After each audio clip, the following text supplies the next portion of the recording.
السلام علیکم. امید ہے کہ آپ سبھی بخیر عافیت ہوں گے. دوستوں جو آپ کی اخلاقیات ہوتے ہیں وہ بھی کسی حد تک اپنے بچوں میں منتقل ہوتے ہیں, وہ چاہے جن کے ذریعے, اور بسا اوقات آپ نے سنا بھی ہوگا کہ بچے جو ہیں وہ دیکھ کر بھی کافی کچھ سیکھتے ہیں. تو چلتے ہم نے اسٹوری کی طرف, یعنی کہ قسمت کی کڑاہی میں جو کچھ حصہ رہ گیا تھا آپ سے وہ شیئر کرنا چاہ رہے ہیں آج. تو بلا تاخیر چلتے ہم اسٹوری کی طرف. جب کلثوم نے اپنی بھینس لی تو ہوا یوں کہ آگے چل کے جب بھینس کا بچہ ہوا تو وہ تھوڑا سا بیمار رہنے لگا تھا, اور اچھی خصلت یعنی کہ جو اسے اپنی والدین سے ملی تھی کافی اچھی خصلتیں تھی. ایک یہ کہ مشقت رہنا اور ٹائم کی پابند رہنا, اور دوسری یہ بھی تھی کہ ان کے جو ابو تھے کلثوم کے, وہ ہمیشہ روزمرہ کی بنیاد پہ کچھ نہ کچھ جو دودھ کا حصہ وہ صدقہ کیا کرتے تھے. تو جب ان کا بچہ, بھینس کا بچہ جب بیمار ہونے لگا تو وہی طریقہ انہوں نے اپنا لیا, اور وہ اپنا جو کاروبار تھا گھر والا, یعنی کہ کڑھائی میں وہ جو بھون کی چیزیں وغیرہ شاپ پہ بیچنا, وہ انہوں نے نہیں چھوڑا. البتہ یہ کرا کہ بھینس کی خدمت کے لیے کوئی بندہ ہائر کر لیا. اس کے بعد یوں ہوا کہ بھینس میں جب سے انہوں نے یہ صدقہ اسٹارٹ کیا دودھ کا, تو ایسی برکت پڑی کہ دیکھتے دیکھتے ایک سے دو سے تین, اور ایسے ایسے بھینسوں کا یعنی کہ یہ جو سلسلہ وہ بڑھتا رہا. اور ان کے محلے میں, یعنی کہ شہر کی کچی آبادی میں ایک بیوہ رہتی تھی. جب گھر کا کام بھی بڑھنے لگا, جو کڑھائی والا کام تھا, جو یہ چنے اور مونگ پھلی اور گرم مسالہ وغیرہ جو یہ پیک کر کے شاپ پہ بھیجا کرتی تھی, تو وہ بیوہ کو بھی انہوں نے ہائر کر لیا.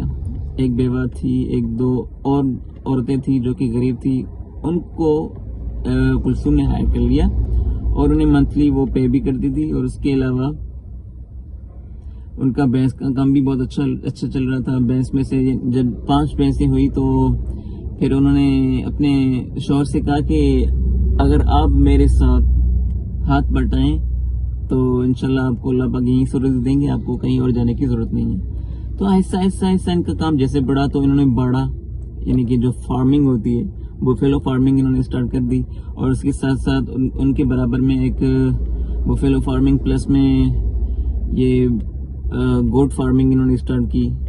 اور گھر کا کام بھی یہ کلثوم جو ہے نہیں چھوڑ رہی تھی, کیونکہ اس کا ماننا تھا کہ اس کی قسمت, یہ جو کڑھائی ہے اسی کی وجہ سے میری قسمت چمکی ہے. اور کوئی ٹائم دوستوں ایسا آیا کہ اسی کڑھائی کی برکت سے اور اسی فارمنگ کی برکت سے ان کے بچے جب آہستہ آہستہ بڑے ہونے لگے, تو ان میں سے ایک بچی ڈاکٹر ہوئی, اور ایک بچہ جو ہے وہ اپنا انجینئر, اچھا بلا انجینئر بنا تھا کراچی کے اندر. اور جو ان کا تیسرا بچہ تھا وہ غالباً CA کا کورس وہ ابھی پڑھ رہا ہے غالباً. تو کہنے کا مقصد یہ ہے, یعنی کہ اب میں اس کو کہانی کو اپنے اختتام پہ لے جاؤں, تو اگر آپ کی سوچ بڑی ہے تو آپ کے حالات, آپ کی اگر سوچ بڑی ہے تو آپ کے حالات کے ہاتھوں آپ یعنی کہ مجبور نہ ہوں, اور اپنی سوچ کو گرو اپ کریں, اور اپنی ہمت کو کبھی بھی پست نہ ہونے دیں. اور پلس میں آپ کے آس پاس میں جو غریب طبقہ ہے انہیں کبھی بھی نظر انداز مت کریے گا, کیونکہ بظاہر تو وہ غریب لگتے ہیں, مگر غریب ہونے کے باوجود ان میں جو ہوتی ہے ایک صداقت ہوتی ہے کام کے حوالے سے, وہ شاید امیروں میں بھی نہ ہو کسی حد تک.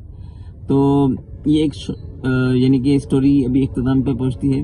اور ہاں, آخر میں ایک بات اور میں کہنا چاہوں گا کہ آگے چل کے ان کا جو کام ہے وہ کروڑوں میں پہنچا, اور کوئی ٹائم ایسا بھی آیا کہ شہر کی کچی آبادی سے انہوں نے اپنے گھر لیے, یعنی کہ شہر کی ڈیفنس والے ایریا میں انہوں نے اپنے گھر لیے. اور ریسنٹلی کچھ سال پہلے کلثوم کو یعنی کہ آفر بھی ہوئی تھی پولیٹکس میں, مگر انہوں نے کہا کہ نہیں, میں اپنے بابا کی محنت کو دیکھ کے جب میں آگے بڑھی ہوں, اور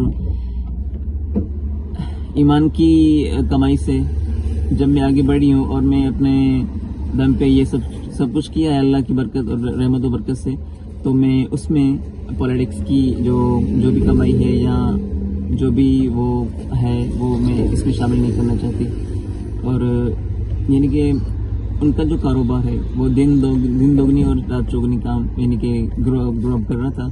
اور اسی